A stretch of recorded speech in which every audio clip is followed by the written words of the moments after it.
아, 다음은 5번. 호텔 시장 포지셔닝이 결정되면 표적 고객의 욕구 충족과 마케팅 목표를 달성하기 위한 마케팅 믹스가 필요하다. 다음에서 마케팅 믹스 요소가 아닌 것은, 일단 마케팅 믹스 요소를 한번 봅시다. 마케팅 요소의 믹스, 포피라고 하죠. 여러분들 끊임없이 들어서 알 겁니다. 포피 뭐예요? 프로덕트, 4개의 P로 돼 있죠. 프로덕트의 P, 그 다음에 가격 조건, 프라이스의 P, 그 다음에 유통, 플레이스의 P, 판매 촉진, 프로모션의 P, 이 포피죠. 그러면 여기서 봅시다. 마케팅 믹스 요소가 아닌 거는 뭐예요? 찾으면 바로 나오죠. 디자인 요소가 아니죠. 디자인 요소는 여기에서 마케팅 믹스에 포함되지 않습니다. 아주 기본적인 그런 문제입니다. 그렇기 때문에 답은 3번이다. 자, 다음으로 넘어가 볼까요? 자, 계산 문제가 또 나왔네요. 국제 관광 수입이 뭐 얼마입니까? 여기 1000불이죠. 1000불. 광고 선전비가 300불. 면세품 구입 가격이 150불일 때 외화 가동률은 뭡니까? 여러분들 외화 가동률이 뭐예요? 외화 가동률이 뭐죠? 그쵸? 여러분들이 외화 가동률은 혹시 아나요? 외화를 얼마나 보유하고 있는지, 얼마나 취득했는지를 보는 거예요. 흔히 말하는 외화 얼마 벌었어 라고 똑같거든요. 그렇기 때문에 외화를 얼마 번지를 한번 보게 되면 이렇게 보게 되는 거죠. 그 가동률의 계산은 쉽습니다, 여러분. 일단 총 관광 수입에서 일단 고정비를 빼는 거예요. 총 매출에서 고정비를 빼보면 돼. 그런 다음에 다시 관광 수입으로 나누는 거지. 총 관광 수입이 예를 들어서 1000불이잖아요. 1000불에서 고정비인 관광 선전비, 그리고 면세점 구입 가격이 150을 다 빼보면 되는 거야. 일단은 1000불에서 300불을 빼고, 그쵸? 그리고 150불을 빼면 나오겠죠, 얼만가? 나오게 되면 그걸 국제 관광 수입 다시 1000불로 나눠 보면 되는 거예요. 이제 가등률이라 그랬으니까 퍼센테이지로 바꿔줘야겠지? 곱하기 100을 해보면 되는 거야. 그러니까 식은 어떻게 되냐면 국제 관광 수입이 1000불이니까 1000불에서 국제선 안전 선전비 면세품 구입 가격 이렇게 합쳐서 450불이니까 빼보면 550불이 나오겠죠. 그죠?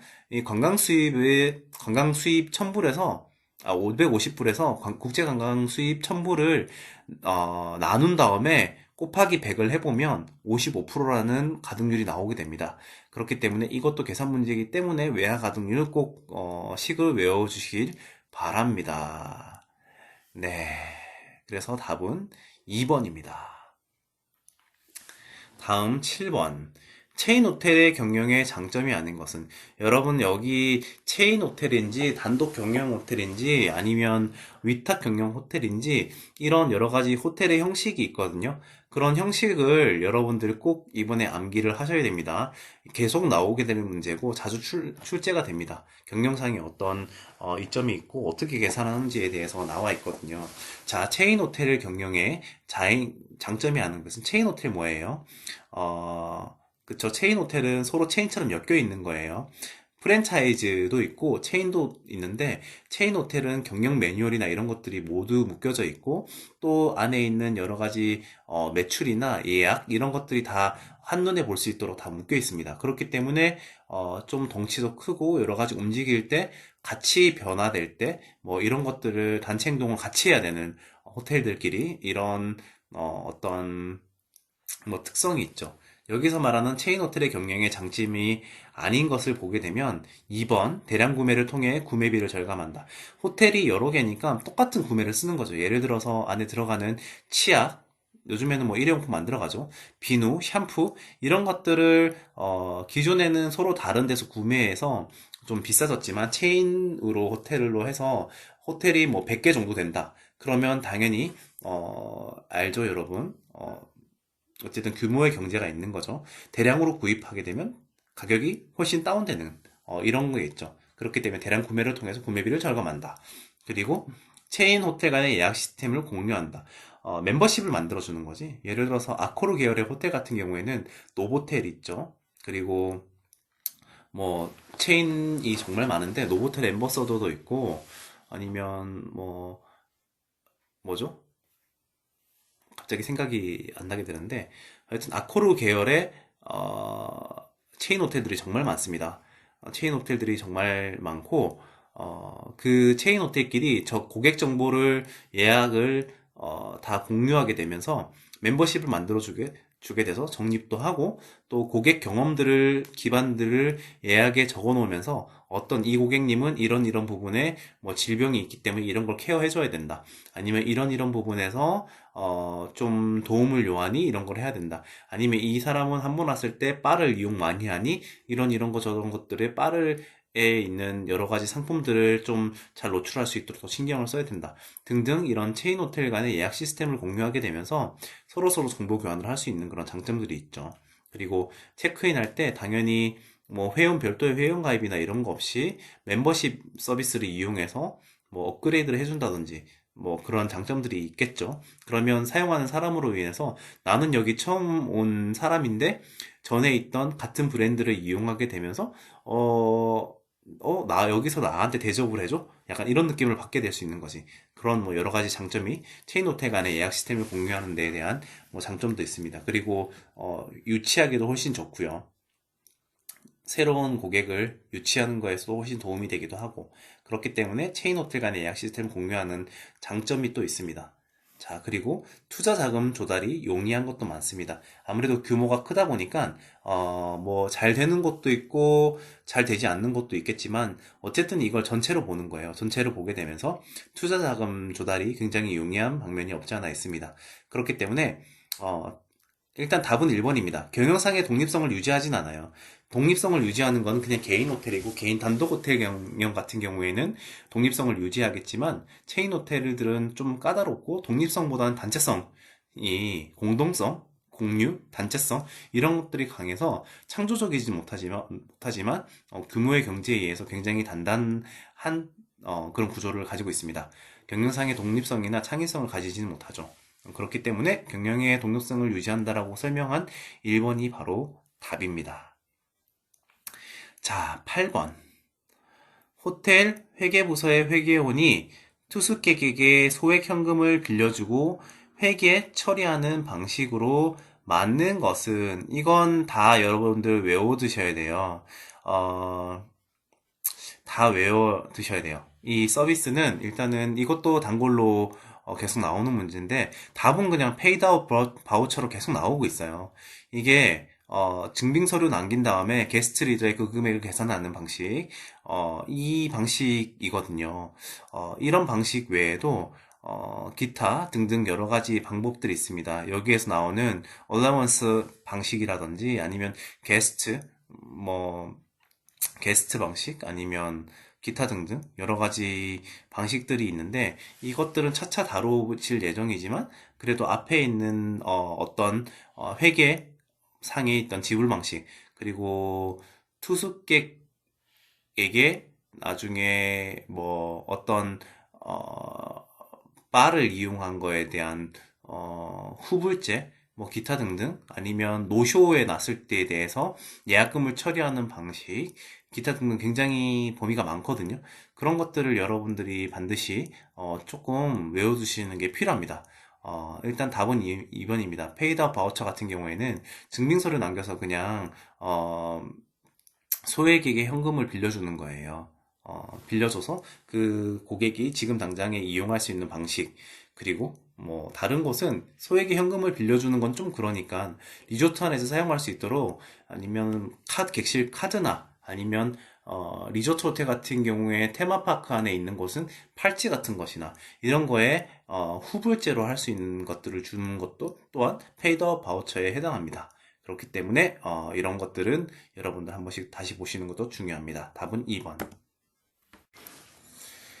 다음은 9번. 여행 비용과 같은 변동사항을 가급적 빨리 거래처인 해외 여행자에게 통보하여 편의를 도모하고 쌍방 간에 야기될 수 있는 문제를 사전에 방지하는 동시에 해외 여행업자와의 지속적인 연락을 취하기 위하여 월 1회 이상 또는 부정기적으로 발행하는 정보지를 무엇이라고 하는가? 한번 볼게요. 먼저 1번 투어 브로셔 있죠. 브로셔 말 그대로 브로셔나 팜플렛은 어떤 광고를 수익을 목적으로 하는 그런 안내서입니다.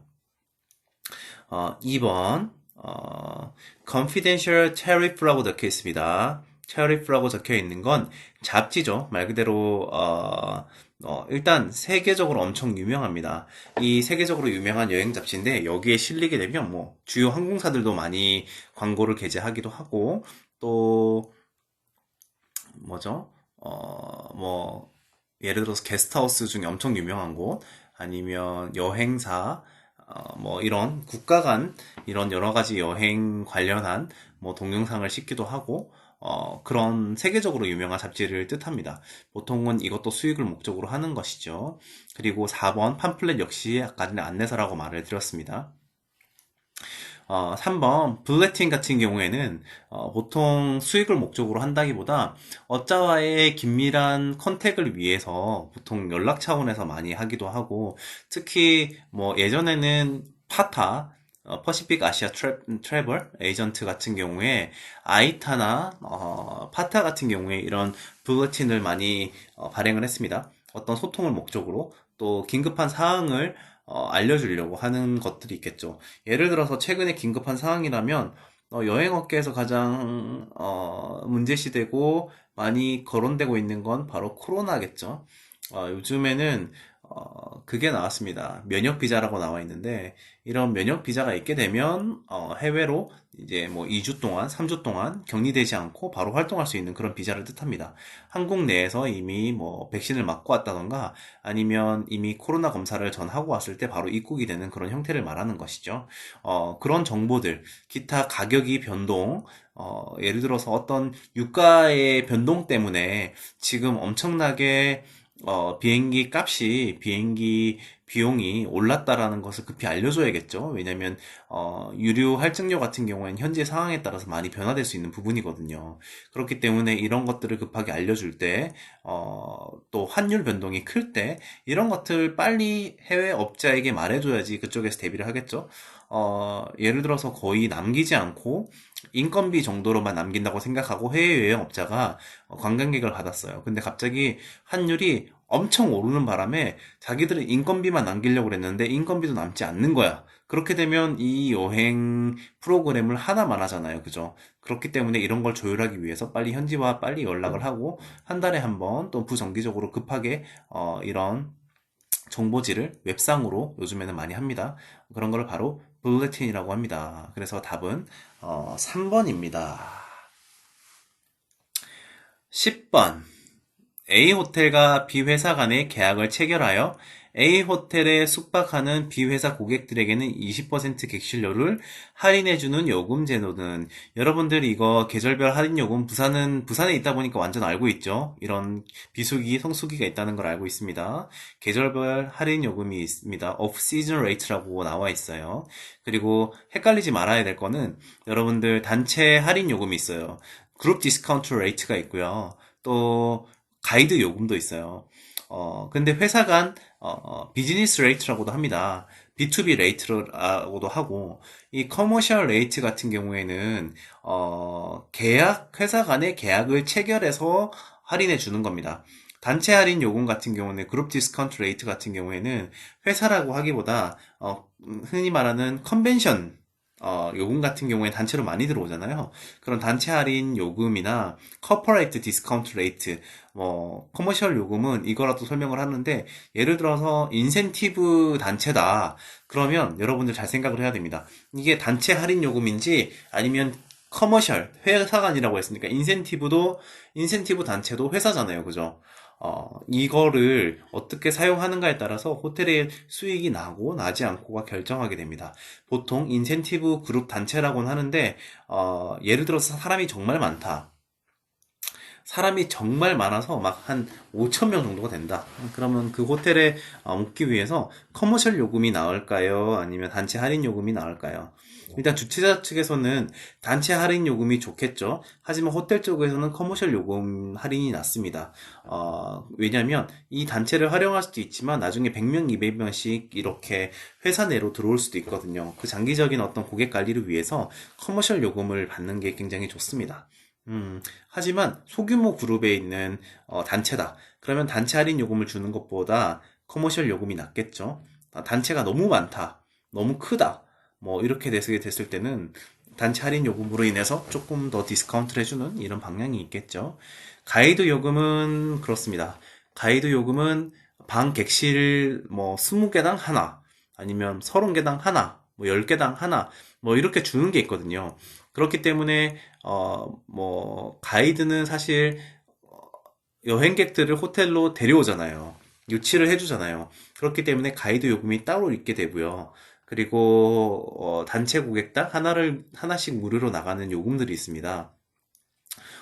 그걸 사실 페이백으로 받기도 하는 가이드들도 있고요. 왜냐면 가이드가 호텔에서 자지 않고 그냥 자기 집에서 자고 그런 가이드 할인 요금으로 여행사에 녹여서 자기가 인센티브를 받는 식으로 하는 그런 가이드도 있습니다. 그렇기 때문에, 여러분들이 여기에서 일단 답은 2번이고요. 회사 간의 계약 체결해서 할인해 주는 거는 바로 커머셜 레이트입니다. 그래서 이런 것들을 좀 잘 외워두시길 바래요. 자, 11번.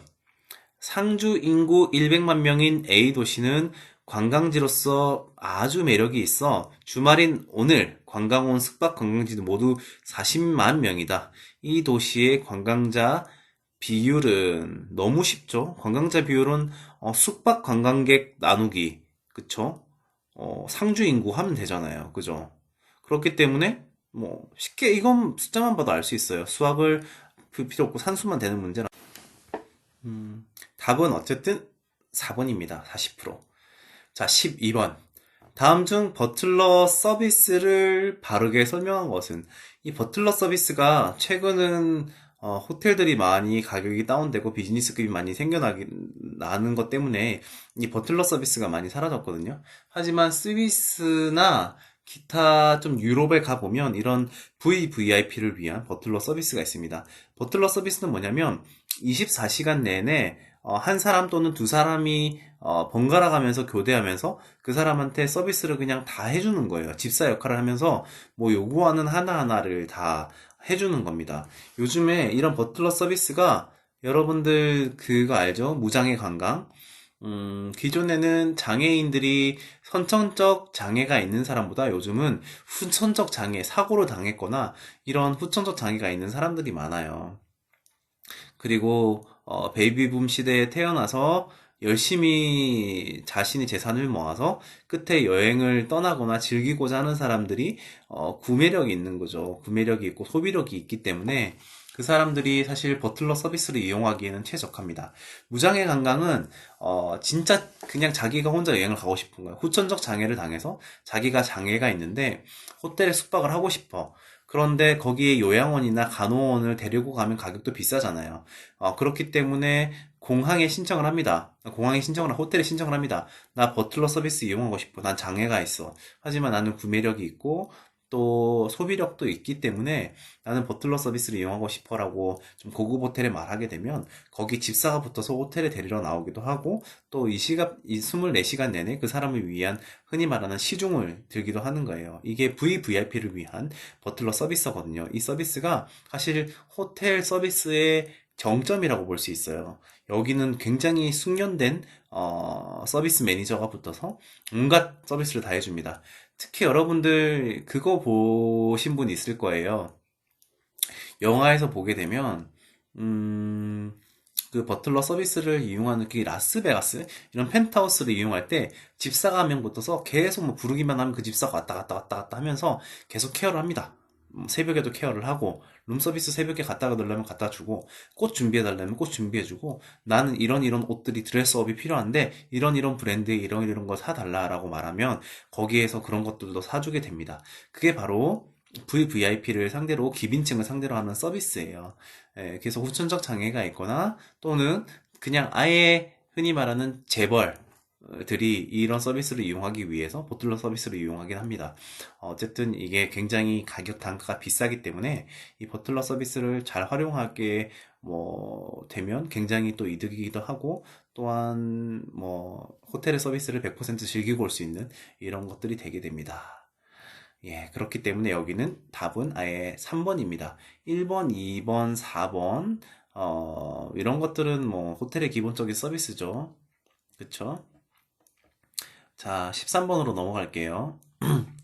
자, 13번. 호텔의 대외 홍보를 목적으로 여행사, 기업, 항공사, 국제회의 기업 업체 등에 무료로 객실을 제공하는 요금 형태는 컴플리멘터리입니다. 이건 4번이고요. 이거 여러분들 다 외워야 됩니다. 1번은 디스카운트 레이트 먼저 알죠? 오프 시즌 레이트도 아까 전에 했습니다. 비수기, 성수기. 그 다음에 커머셜 레이트 먼저 알죠? 기업 간 거래했을 때에 대한 레이트 요금이죠. 컴플리멘터리는 그냥 이거는 무료로 주는 거예요. 이제 무료로 주는 거고, 호텔 대회 홍보를 위해서 특히 좀 컴플리멘터리를 많이 하는 데가 새로운 오픈 호텔이 있을 때, 그런 새로운 오픈 호텔이 있을 때 일단은 무료 숙박을 하게 해서 이걸 체험하고 이 서비스에 대한 어떤 뭐 피드백을 받기도 하고, 아니면 홍보를 해서 조금 더 많은 사람들에게 업계에 있는 사람들한테 우리 호텔을 이용하게끔 하는 어떤 체험적 정보를 주는 그런 형태가 바로 컴플리멘터리입니다. 요즘에는 컴플리멘터리 이런 목적을 인플루언서들한테도 굉장히 많이 주죠. 인플루언서들한테 이런 걸 이용하게 하고 대외적으로 홍보하는 그런 서비스들도 굉장히 많이 하고 있습니다. 그렇기 때문에 컴플리멘터리가 바로 대외 홍보 목적을 위해서 항공사, 기업 등에 무료로 객실을 제공하는 요금 형태를 말하게 됩니다. 자, 14번. 고객이 사전에 예약을 하고 정해진 시간에 호텔에 도착하지 않은 경우 호텔 측에서 취해야 할 행동이 아닌 것은, 자, 1번. 고객이 이미 호텔에 투숙하였는지를 확인한다. 2번. 맞죠? 고객이 예약한 날짜가 정확한지를 다시 한번 점검한다. 당연하죠. 3번. 당일에 예약 카드를 가까운 날짜에 예약 카드와 함께 보낸다. 미리 예약 카드를 보내주면 노쇼율이 적겠죠. 그죠? 그리고 4번. 예약 보증금을 회계원에게 인수하여 수익 계정으로 분류한다. 이게 잘못된 게, 고객이 사전에 않았는데, 보증금을 인계해서 수익 구정으로 분류를 해버리면 새벽 4시나 3시에 갑자기 들어오면 어떨 거예요. 그죠? 회계원이 그때 문을 닫았는데 그걸 다시 정리하고 뭐하고 고객한테 이게 예약 보증금이 회계상으로 수입으로 처리돼서 다시 뭐 20몇만 원 되셔야 됩니다. 뭐 이렇게 되면 안 돼요. 왜냐면 고객이 기분 나쁘잖아요. 내가 안 올 줄 알고 내 예약금을 먹었구나 라고 생각할 수 있겠죠. 그게 굉장히 좋지 않은 이미지를 보이기 때문에 그건 좋지 않은 것입니다. 그렇기 때문에 답은 취해야 될 행동이 아닌 것은 4번입니다. 자, 15번. 다음 중 호텔 사업의 특성과 관계가 없는 것은, 자, 1번, 고객 자산의 의존성이 높다. 2번, 의존성이 높죠. 굉장히 높죠. 고정자산은 뭐죠? 바로 호텔을 짓게 되면 객실 또는 객장 이런 것들이 바로 고정자산이죠. 그건 한번 뭐 객실 하나당 뭐 고급부터 고급 뭐 저가까지 있겠지만 보통 고급 같은 경우에는 한 방당 들어가는 그 비용만 해도 억대가 넘습니다. 몇 억대가 들어가요, 방 하나당. 그렇기 때문에 고정자산의 의존성이 굉장히 높습니다. 흔히 말하는 고정자산이 높기 때문에 그날 객실을 팔지 않잖아요. 그러면 다음 날로 예열되게 되면 이건 못 판 거예요. 왜냐면 호텔 자체가 그런 빈방이나 기타, 복도, 청소관리, 또 식장, 전기 등등 이걸 운영하기 위해서는 상당히 많은 고정자산들의 의존성, 고정자산이 있기 때문에 그걸 관리해야 될 자산도 높잖아요. 인건비를 통해서 그걸 계속 관리를 해야 되고 사람이 관리를 하는 거다 보니까 그런 고정자산에 대한 의존성이 높아서 관리도 많이 될 거고, 그것 때문에 굉장히 비용도 높게 측정되잖아요. 그렇기 때문에 고정자산의 의존성이 굉장히 높습니다. 그리고 2번, 시설이 조기 노후화된다. 그렇습니다. 아무래도 우리가 몇 억짜리의 인테리어 우리 방에서 했으면 우리만 쓰잖아요. 그리고 우리가 주인이기 때문에 우리가 더 아끼는 거고, 하지만 보통 고객들은 그렇게 잘 아끼지 않아요. 특히 자동차도 렌트나 여러분들이 많이 타는 그거 있죠. 스마트 모빌리티, 그거, 킥보드? 그런 것들도 외부에서 빨리 상하는 게 그것 때문입니다. 자기 게 아니니까 막 쓰는 거예요. 그래서 조기 노후화되는, 많은 사람들이 이용하니까 조기 노후화되는 거죠. 그리고 또 공급이 비탄력적입니다. 왜 비탄력적이냐면 팔 수 있는 객실은 정해져 있잖아요. 그렇기 때문에 탄력적인 게 아니에요. 뭐 많이 팔고 싶을 때 1000방을 팔 수 있고 뭐 팔고 싶지 않을 때 100방을 팔 수 있는 게 아니라 항상 500실이면 500실 객실이 정해져 있기 때문에 이 공급이 흔히 말하는 공급할 수 있는 객실이 정해져 있기 때문에 비탄력적이죠. 그리고 신축성이 있다고 그랬는데 신축적이지 못해요. 왜냐하면 호텔 사업 이 자체가 고정자산에 대한 의존성도 굉장히 높고 또 하루 지나면 팔지 못하는 상품이잖아요. 그날 바로바로 방을 다 팔아야 되는데 팔지 못하면 다음날로 그냥 이관되는 거잖아요. 맞죠? 관리비에 의해서 다음날로 이관되는 거야. 그렇게 되면은 별로 신축적이지 못한 거죠. 그냥 못 팔면 그걸로 끝이에요. 그렇기 때문에 굉장히 신축적이지 못하지. 그렇기 때문에 답은 4번입니다. 자, 한번 보겠습니다. 16번. 예약을 하고 도착한 고객에게 호텔의 사정으로 인하여 이미 만실이 되었기 때문에 객실을 배정하지 못할 경우 고객을 다른 호텔로 안내하는 서비스는 저는 이 서비스를 실제로 이용해 본 적이 있습니다. 이제 특히 부산에 우리가 나는 원래 뭐 부산에도 있었고 서울에도 있었는데 예전에 제가 그 뭐죠? 조선 호텔에 예약을 했었어요. 근데 제가 엄청 늦게 간 거지. 백스코에서 일이 끝나고 나서 조선 호텔로 이렇게 그랜드 조선 있죠. 그 웨스턴 조선 호텔 거기로 갔는데 그때 간 시간이 새벽 2시였던 거예요. 이렇게 갔는데 내가 예약 이름을 말하니까 그쪽이 노쇼라서 안 오신 줄 알았다고 자기들이 죄송하다고 일단 노쇼인 줄 알고 그 객실을 다른 데 팔았대. 정말 죄송하다고 하고 나한테 조심스럽게 제안을 했습니다. 저희가 이제 개인적으로 모셔다 드릴 테니 파라다이스 호텔에 좀 더 좋은 객실로 저희가 업그레이드 해드릴게요 하고 그렇게 돼서 파라다이스 호텔에 좀 딜럭스 스위트로 가서 묵은 적이 있어요. 안에 그 시메르도 있죠. 시메르도 포함한 패키지 상품. 그게 조선 호텔이 가격이 당시에 26만 원 했었거든요. 근데 파라다이스의 딜럭스 스위트에 시메르가 합치게 된 가격이 한 50만 원 정도 해요. 일단 호텔에서는 노쇼 관리를 하는 것도 되게 중요한데 노쇼 관리를 잘못했다가는 고객한테 불편을 초래하기도 하고 턴어웨이 서비스를 통해서 또 조선 호텔이 더 손해도 볼 수 있습니다. 하지만 고객한테 그런 컴플레인이 없기 위해서 좀 더 좋은 객실에 모셔다 주기도 하고 또는 더 좋게 자기들 객실보다 업그레이드된 걸로 제공하기도 합니다. 그래서 이런 턴어웨이 서비스 같은 경우에는 객실이 부족한 사정으로 다른 호텔로 같이 밀어내기 식으로 하는 거죠. 그렇기 때문에 보통 호텔들끼리는 이런 턴어웨이 서비스에 대해서 체크를 합니다. 사실 좀 더 뭐 서로서로 바쁠 때가 있고 서로서로 만실인 경우가 많으니까 호텔끼리 상부상조하면서 그렇게 턴어웨이 서비스를 유동적으로 제공하기도 합니다. 특히 외국 같은 경우에는 해외는 리조트들이 만실인 경우가 굉장히 많기 때문에 그쪽 나름 얼라이언스들이 있습니다. 같이 있는 얼라이언스들을 통해서 그렇게 공동으로 객실을 배정하기도 하고 또 서로서로 턴어웨이 서비스를 뭐 같은 가격으로 서로 밀어주기를 하기도 합니다.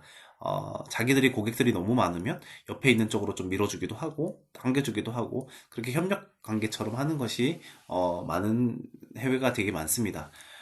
그래서 이런 턴어웨이 서비스를 여러분들이 잘 기억하시기 바랍니다. 셀링업 서비스는 뭔지 알죠? 판매 촉진을 위해 예약된 객실의 요금보다 높은 가격의 객실을 선택적으로 유도하는 게 있어요. 예를 들어서 애랑 같이 왔어. 애랑 같이 왔는데 객실이 그냥 일반 싱글룸이라서 좀 좁을 수도 있는 거야. 그런데 그날 보니까 싱글룸을 찾는 손님들은 굉장히 많고 나름 디럭스룸을 찾는 손님들이 많이 없어서 딜럭스룸들이 조금 더 큰 딜럭스룸들이 많이 비어 있는 거지.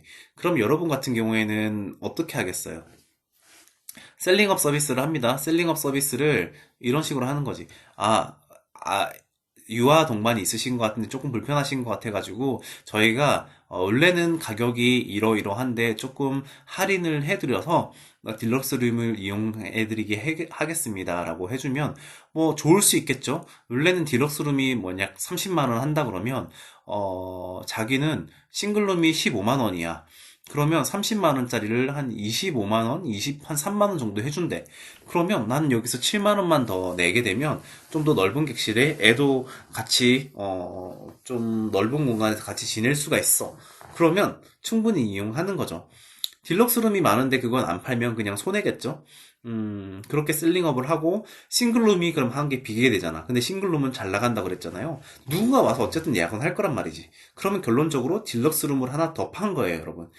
그렇기 때문에 이런 셀링업 서비스, 업세일링이라고도 합니다. 이런 셀링업 서비스를 많이 선택적 권유를 하게 돼요. 그리고 업그레이드 서비스가 있는데 특급 호텔 같은 경우에는 프론트에 있는 직원들한테 한 가지 권한을 줍니다. 그날 자기가 마음에 들었던 손님한테 좀 더 좋은 객실을 사용할 수 있도록 업그레이드를 해주는 서비스입니다. 이 업그레이드 서비스는 어큐판시, 점유율이라고 하죠. 점유율이 그날에 뭐 70%를 넘기지 못했다. 그러면 70%를 넘기지 못했기 때문에 이날은 어차피 팔지 못한 방이 있으니 그 방을 홍보용으로 그리고 잠재 고객의 충성도를 강화할 목적으로 한 개씩 이용할 수가 있습니다. 그런 것들을 업셀링이 아니라 업그레이드를 해주는 거지. 싱글룸인데 딜럭스룸이 많이 비어 있어요. 그러면 일부러 업그레이드를 해주는 그런 서비스예요. 예, 그래서 홍보를 위한 차원, 프로모션을 위한 차원에서 그런 것들도 많이 해줍니다. 발렛 서비스는 알고 있을 거예요. 차 대신 대주는 게 있죠. 그리고 턴다운 서비스는 뭐죠? 턴다운 서비스는 쉽게 말하면 고객이 이미 투숙하고 있는 객실에 집진 전에 이불 정리라든지 타올을 갈아준다든지 자기 전에 편안하게 잘 수 있도록 모든 서비스를 다 해주는 거예요. 불의 조명, 그러니까 조명을 좀 조절해 준다든지 아니면 이불을 갈아준다든지 정리한다든지 아니면 화장실 청소를 한번 더 해드린다든지 그런 것들이 바로 턴다운 서비스입니다. 턴다운이에요. 여기에서 지문에서 말하는 거는 턴어웨이 서비스 여러분들 꼭 기억하시길 바래요. 그리고 17번 관광객 이용 시설업의 종류를 바르게 나열한 것은 답은 1번입니다, 여러분. 1번. 이거 기억하시길 바래요. 이거는 관광객 이용 시설업 등 앞에 그게 있거든요. 이론이 있는데 이거는 그냥 전체를 외우시는 게 낫습니다. 전체를 외우시는 게 낫고요. 그렇기 때문에 이런 것들을 잘 숙지하셔서 이런 문제가 나왔을 때 여러분들 잘 보시길 바래요.